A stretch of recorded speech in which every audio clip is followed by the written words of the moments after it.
ఈ భారతదేశంలో ఆంధ్రప్రదేశ్ని అనాథం చేశారండి. ఫస్ట్ ఆఫ్ ఆల్ ప్రజెంట్ ఉన్న ముఖ్యమంత్రి ఏం చేస్తున్నారనేది సెంట్రల్ గవర్నమెంట్ ఢిల్లీలో కూర్చొని ఇక్కడ మానిటర్ చేసేవాళ్ళు లేకపోతే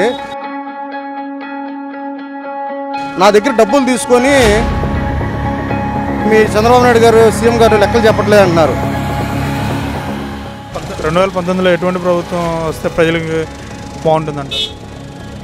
ఈ భారతదేశంలో ఆంధ్రప్రదేశ్ని అనాథం చేశారండి. ఫస్ట్ ఆఫ్ ఆల్ అంటే ఇప్పుడు ప్రజెంట్ ఉన్న ముఖ్యమంత్రి ఏం చేస్తున్నారనేది జనాలకి ఇంకా అంత ఇదిగా వెళ్ళటం లేదు.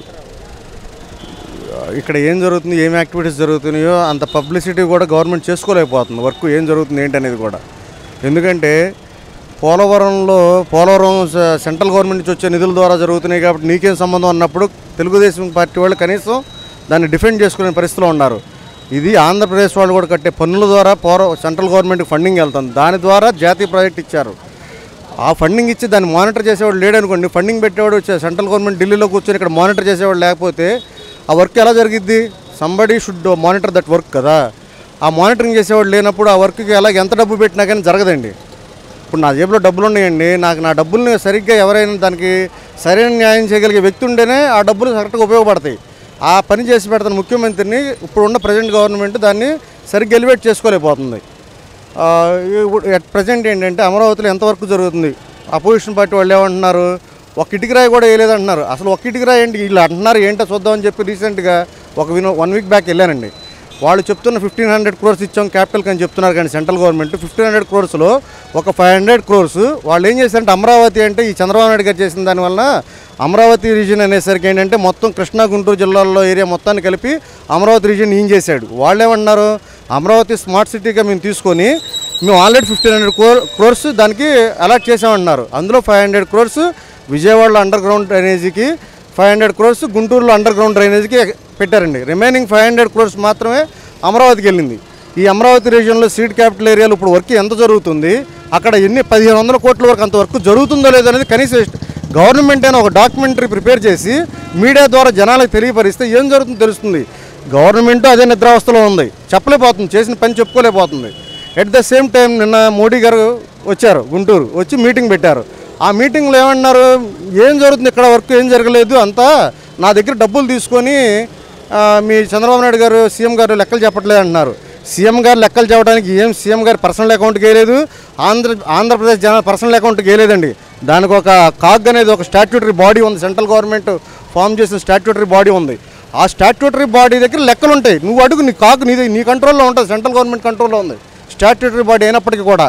ఇవ్వటం లేదనుకో, ఇన్ని సంవత్సరాలు చేంజ్ చేస్తారు, ఎందుకు ఇవ్వట్లేదని చెప్పి అడగాలి కదా సెంట్రల్ గవర్నమెంట్ కూడా. అంటే పొలిటికల్ గేమే ఆడుతున్నారు తప్పితే ఇక్కడ ఆంధ్రప్రదేశ్లో ఎంత అన్యాయం అయిపోతున్నారనే విషయం ఎవరికి పట్టట్లే. ఇక్కడ అపోజిషన్ పార్టీలు డ్రామా ఆడుతుందో, ప్రజెంట్ ఉన్న గవర్నమెంట్ డ్రామా ఆడుతుందో, సెంట్రల్ గవర్నమెంట్ డ్రామా ఆడుతుందో, ఇప్పుడున్న మీడియా కూడా అలాగే ఉంది. మమ్మల్ని కామన్ మ్యాన్కి ఏ పేపర్ ఫాలో అవ్వాలో, ఏ మీడియాని ఫాలో అవ్వాలో అర్థం కావట్లేదు, ఎవరెవరు కొమ్ము కాస్తున్నారు. కానీ నేను పర్సనల్గా వెళ్ళి చూస్తే అక్కడ రాజధానిలో ఇటుకరాయి పెట్టలేదని చెప్పి అపోజిషన్ పార్టీ వాళ్ళు మాట్లాడతారు. అక్కడికి వెళ్తేనో ఫుల్ ఫ్లెడ్జ్డ్ వర్క్ జరుగుతుంది. ఒక అపార్ట్మెంట్ కట్టాలంటేనండి మామూలుగా కామన్ మ్యాన్కి 2 సంవత్సరాలు మినిమం పడుతుంది. నేనే సైట్ డెవలప్మెంట్కి ఇచ్చా, 2 years కట్టాను నా బిల్డరు.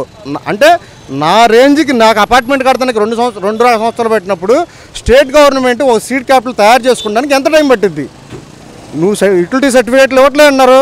క్వశ్చన్ చేయి గవర్నమెంట్ని, స్టేట్ గవర్నమెంట్ని. నువ్వు ఎందుకు అడగలేకపోతున్నావు? యూటర్న్ తీసుకున్నాడు చంద్రబాబు నాయుడు అంటున్నారు. నువ్వు తీసుకుంది యూటర్న్ కాదా నరేంద్ర మోడీ? తిరుపతిలో నువ్వు మీటింగ్లోకి వచ్చి మాకేం చెప్పావు? ఢిల్లీతోనే రాజధాని కడతా అన్నావు, కట్టావా? ఏమన్నా అసలు ఏం జరుగుతుంది తెలుసా నీకు? ఎన్నిసార్లు వచ్చావు నువ్వు ఇక్కడ ఆంధ్రప్రదేశ్కి? నిన్న నువ్వు వచ్చిందంతా 3వసారి, ఈ 5 ఏళ్లలో 3వసారి వచ్చావు నువ్వు. ఎవరు పొలిటికల్ గేమ్ వాళ్ళు ఆడుతున్నారు తప్పితే ఇక్కడ ఆంధ్ర ప్రజలు ఏమైపోతున్నారు అనే విషయం ఎవరికి పట్టట్లేదు. కానీ ఇక్కడ అట్ ప్రజెంట్ అయితే వర్క్ బాగానే జరుగుతుందండి. ఇన్ఫ్రాస్ట్రక్చర్ కూడా అనుకున్న దానికంటే ఎక్కువగానే జరిగింది. ఇన్ఫ్రాస్ట్రక్చర్ వర్క్ కూడా, సీడ్ యాక్సెస్ రోడ్లు కానీ అవన్నీ ఎవరికైనానండి. ఇప్పుడు ఎవరు వచ్చినా I'm not talking about the any political party, I'm not favouring to anyone. ఒక కామన్ మ్యాన్గా నేను మాట్లాడుతున్నా. ఇక్కడ నా రాష్ట్రానికి ఏం జరుగుతుంది, ఎందుకంటే ఎట్ ప్రజెంట్ నేను ఎంజాయ్ చేయలేకపోవచ్చు. రేపొద్దున నా పిల్లలైనా దాన్ని ఎంజాయ్ చేయాలంటే, నా నెక్స్ట్ జనరేషన్ అయినా ఇక్కడ ఇవాళ రోజున మాలంటే ఆలోచించకపోతే రేపొద్దున వాళ్ళకి కూడా ఫ్యూచర్ ఉండదు. ఇప్పుడున్న పొలిటికల్ పార్టీస్ ఏం చేస్తున్నాయంటే ఎవరి స్వార్థం కోసం వాళ్ళు, ఎవరు పొలిటికల్ గేమ్ వాళ్ళు వాడుతున్నారు. ఇందులో బలైపోతుంది అల్టిమేట్గా ఆంధ్ర ప్రజలు. మాకేం జరుగుతుందనే ఆలోచన కూడా ఎవరికి రావట్లా. అక్కడ 33,000 ఎకరాలు ఒక ముఖ్యమంత్రిని చూసి ఇచ్చారంటే ఎవరిస్తారని నా జేబులో 10 రూపాయలు పడిపోతే పడిపోయిన వెనక్కి తిరిగి చూసుకుంటా. 33,000 ఎకరాలు అక్కడ ఇచ్చారు. ఎందుకు ఇస్తారని ఆషామాషికి ఇస్తారా? ఒక రాజధాని నిర్మాణం జరిగిద్ది, దానివల్ల నెక్స్ట్ జనరేషన్లకి బెనిఫిట్ జరిగిద్ది అనే ఆలోచనలో ఇస్తాం. అదేమన్నా అటవీ ప్రాంతమా లేకపోతే ఏమన్నా పాడుబడిన ఏరియానా వాళ్ళు ఇచ్చారంటే మంచి 3 పంటలు పండే భూములు అవన్నీ. అక్కడ భూముల్లో ఇచ్చిన రైతులందరూ కూడా నిస్వార్థంగా ఆలోచించుకోకుండా ఎందుకు ఇచ్చారంటే ఫ్యూచర్ జనరేషన్ బాగుపడిద్దనే ఉద్దేశంతో ఇచ్చారు. కానీ ఈ పొలిటికల్ గేమ్లో మేమందరం బలైపోతున్నాం. ఆంధ్రప్రదేశ్ సమిదైపోతుంది. రేపొద్దున కనుక ఎవరైతే మాకు భవిష్యత్తులో మా పిల్లల భవిష్యత్తు కోసం ఎవరైతే చేస్తారో వాళ్ళ వైపే మేము నిలబడతాం. అది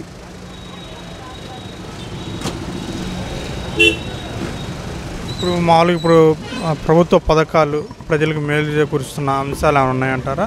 జనరల్గా ప్రభుత్వ పథకాల్లో ఏమన్నా పనితీరు మార్చుకోవాల్సిన విధానాలు ఏమైనా ఉన్నాయా? ఉన్నాయండి. చంద్రబాబు నాయుడు గారు ఏం చేస్తున్నారంటే అభివృద్ధిని సంక్షేమం సైమల్టేనియస్గా తీసుకెళ్తున్నారు ప్యారలల్గా. ఏ గవర్నమెంట్ ఇప్పుడు ఉదాహరణకి నాకు తెలిసినంత వరకులో అక్కడ కేసీఆర్ గారు చేసిన సంక్షేమ పథకాలే యాజ్ ఇట్ ఈజ్గా ఇక్కడ కూడా సంక్షేమ పథకాలు అమలు చేస్తున్నాం. ఆయన గవర్నమెంట్ ఎంప్లాయీస్కి 43% ఫిట్మెంట్ ఇస్తే మనం కూడా ఇక్కడ గవర్నమెంట్ ఎంప్లాయీస్ 43% ఫిట్మెంట్ ఇస్తున్నాం. ఇక్కడ ఇంటర్మ్ మొన్న ఐఆర్ 20% ఇచ్చారు గవర్నమెంట్ ఎంప్లాయీస్ కోసం. ప్లస్ సంక్షేమ పథకాలు కూడా ఏవైతే మనం అమలు చేస్తున్నామో అక్కడ కేసీఆర్ తెలంగాణలో అమలు చేసిన పథకాలే ఇక్కడ మనకు అమలవుతున్నాయి.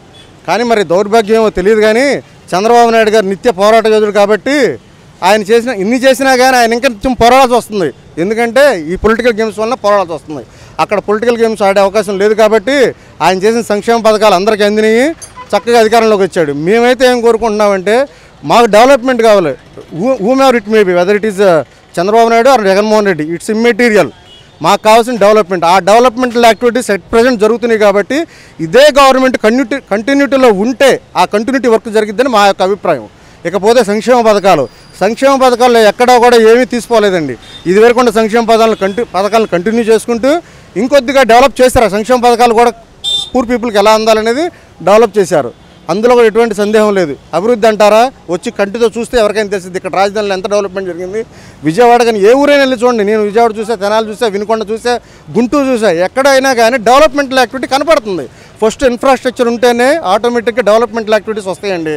ఏ కంపెనీ వాడైనా ఇన్ఫ్రాస్ట్రక్చర్ ఉందనుకోండి ఆటోమేటిక్గా ఇవాళ కాబట్టి రేపటికైనా వస్తారు. ఆ ఇన్ఫ్రాస్ట్రక్చరే లేదనుకోండి భవిష్యత్తులో కష్టం. కాబట్టి నేనేమనుకుంటున్నానంటే ఎట్ ప్రజెంట్ చంద్రబాబు నాయుడు గారు సంక్షేమ పథకాలని అభివృద్ధిని రెండింటినీ కూడా ప్యారలల్గా తీసుకెళ్ళగలుగుతున్నారు.